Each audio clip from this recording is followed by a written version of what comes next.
Hi everyone, welcome to MysteryNet. In this episode we look at the Russian Roswell. Okay, today we're going to look at two things. We're going to start with this article that's on the Huffington Post in Weird News by Lee Spiegel. New twist in decades-old alien autopsy controversy. So some of you may have seen this in the past. This is a supposed crash of a craft followed by an autopsy of an extraterrestrial with footage. And, there's a lot of speculation this is produced, was paid for and made, but we're going to look at it anyway because it's very interesting and mysterious. A story is circulating around the internet that suggests Russia has known about alien civilizations for many decades. Part of this fantastic tale involves a UFO that allegedly crashed in 1969, was recovered by Russian military, and a dead alien that was reportedly autopsied, according to thevoiceofrussia.com. If this scenario sounds familiar, it's probably because of the most fabled and legendary story involving the alleged crashed UFO and the subsequent autopsy of its alien crew. Roswell, New Mexico, where those events supposedly occurred in 1947. Of course, starting the entire UFO craze of the past 70 years. Not to be outdone, the nearly identical story emerged from the Soviet Union about an unknown craft that crashed near the former district of Sverdlovsk in 1969. Mispronounced, I'm sure. Maybe it's just easier to pronounce Roswell versus Sverdlovsk, as they say. But before we get all excited about the Soviet UFO autopsy story, it should be pointed out that it's not new. The twist in this storyline is why the Russian event is suddenly getting more media attention than it has in the past. This entire alleged incident was actually reported on a 1998 TNT special, The Secret KGB UFO Files, which some of you may have seen, hosted by James Bond actor Roger Moore. The program showed startling film segments of the alleged UFO crash, as well as several minutes of the supposed autopsy of the dead alien. Odds are this was produced, but you never know, so that's why we look at these things. Most serious UFO researchers consider the story to be a complete hoax. In his 1998 review of the secret KGB UFO files, NBC News space consultant, former rocket scientist, and UFO skeptic James Oberg pointed out how a disclaimer at the beginning of the program said, "What you are about to see may or may not be true."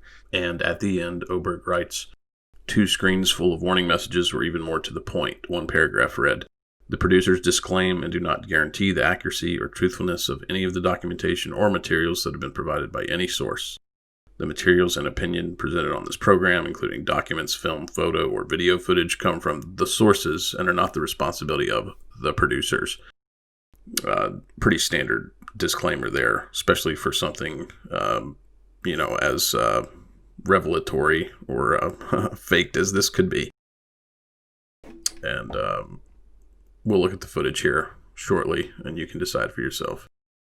They couldn't have been more explicit in their announcement that the whole series of episodes about the recovery of a crashed flying saucer in 1969 and a subsequent autopsy was a made-up story with posed footage, Oberg wrote. If indeed this was all a staged hoax, why would the Voice of Russia, which is an article we'll see in a moment, which currently broadcasts to 109 million listeners in 160 countries and is considered one of the top 5 radio broadcasters in the world, suddenly circulate this story again now? The Voice of Russia also includes references to unconfirmed reports that a UFO crashed or was shot down near the city of Prolondony in the USSR on August 10, 1989. Like the previous story, this one included alleged alien bodies.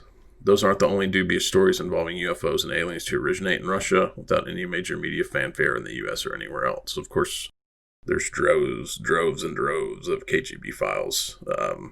Just as we have a program, or have had many programs in the past, as has the USSR and Russia. Earlier this year, the Russian internet newspaper Pravda, which probably some of you are familiar with, suggested that a group of scientists have been in contact with extraterrestrials.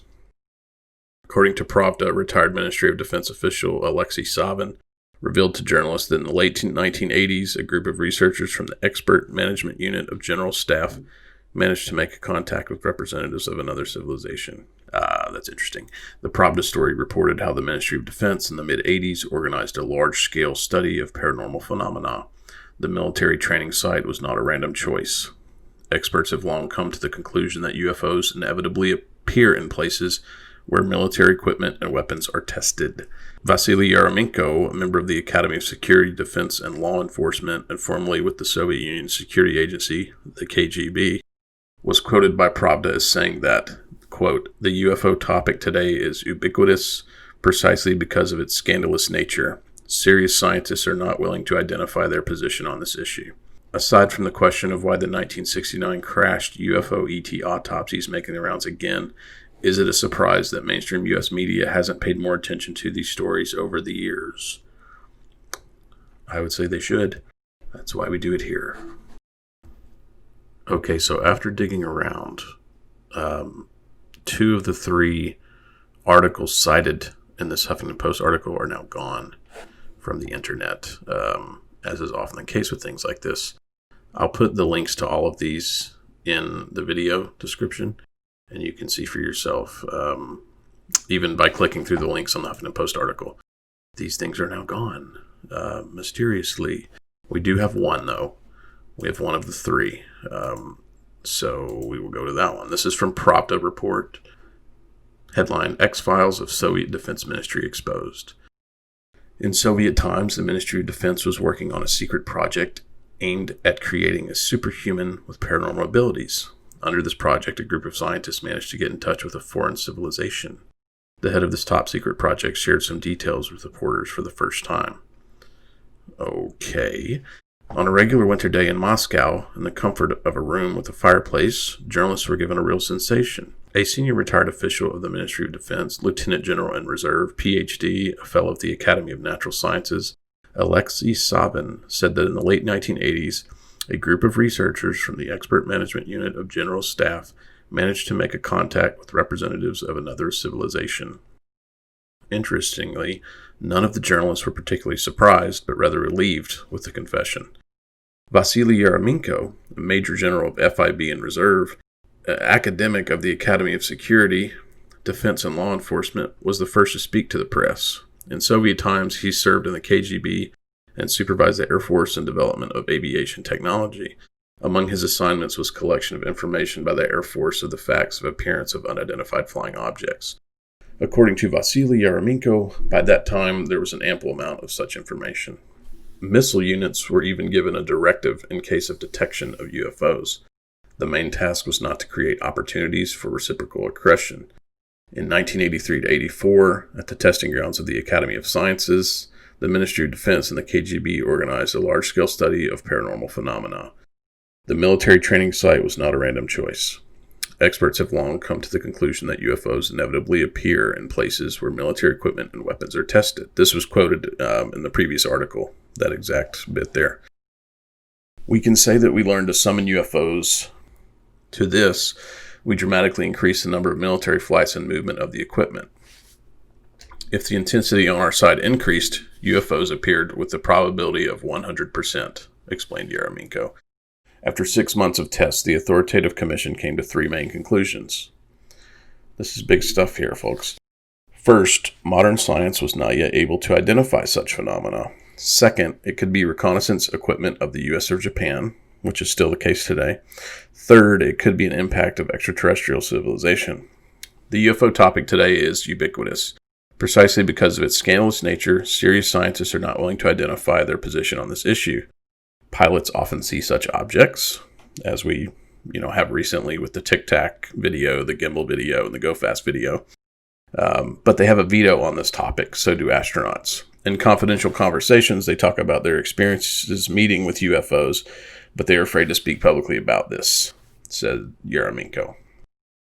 He believes that this subject requires a serious approach because it is a security issue, yet it is still a closed topic both in the U.S. and in Russia, which it should not be. I mean, honestly, the entire Earth and globe and all of our leadership should be comparing secret files on this stuff and figure this out. Of course, we all know that. Lieutenant General Alexei Savin proceeded to reveal some aspects of the engagement of the Ministry of Defense. He headed the Expert Management Unit of the General Staff, whose task was to examine various unusual phenomena. Okay, now this is pretty interesting here. The main project of the unit was a state program on the discovery of intellectual human resources. The goal of the program was to identify ways to make the human brain work in a special regime of superpowers making a person a superhuman. I mean, we're talking about telekinesis, things of that nature.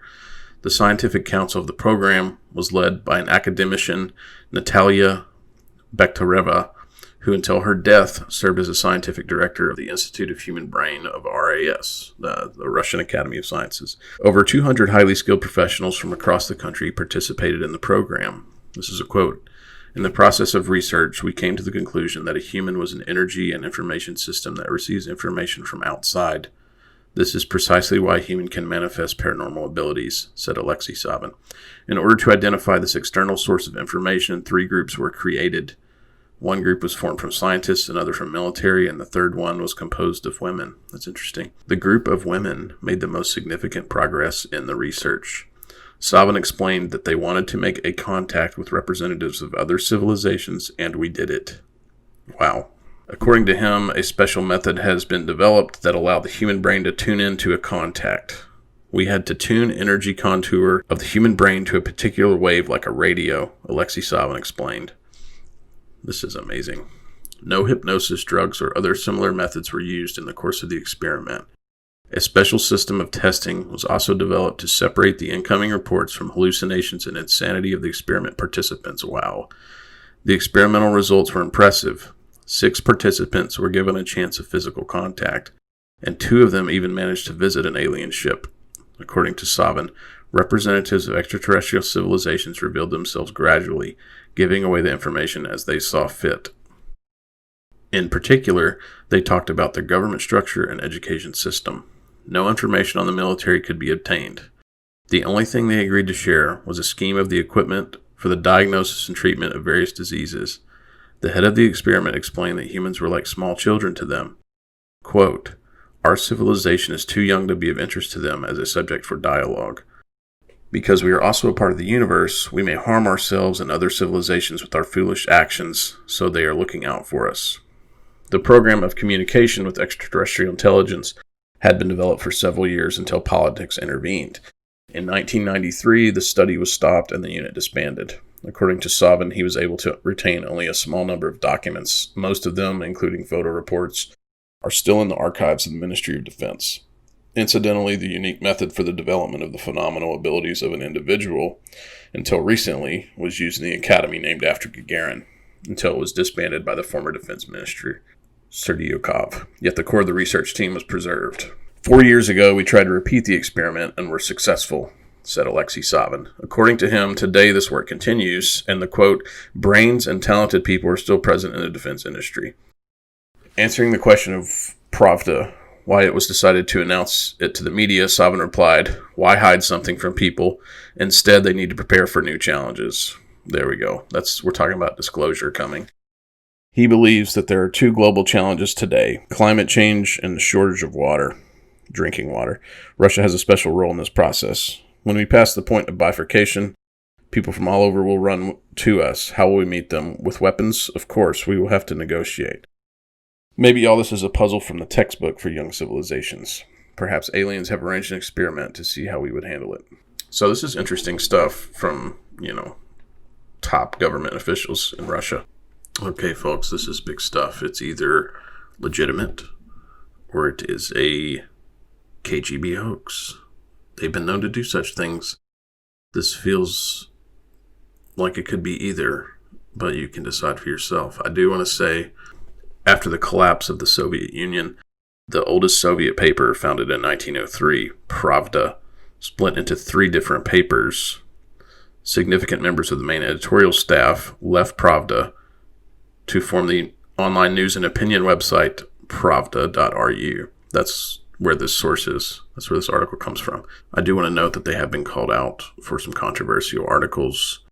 They've been accused of supporting the Russian government's position on various subjects. And, some say just outright conspiracy theories. They have a tabloid style sometimes. This article we have, they're citing military sources, so who knows. Link is in the about. Click on it. I encourage you to read this. Now let's look at the footage. There's a video linked to in the Huffington Post article.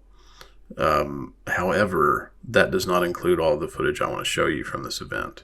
So I've put in the About section of this video a link to the footage I'm about to show you. It's about 10 minutes long, and you can watch all of it there. Just to recap, back in 1969, the Russian KGB rescued a ship shot down probably by their fighters. Nobody really knows. And this ship was found, and supposedly there were humanoid beings aboard, and they proceeded to recover the craft and thereafter conducted autopsies. So we have footage of such things claimed to be real. So let's look at it. This footage is black and white. You see here, this is the autopsy inspection of the being,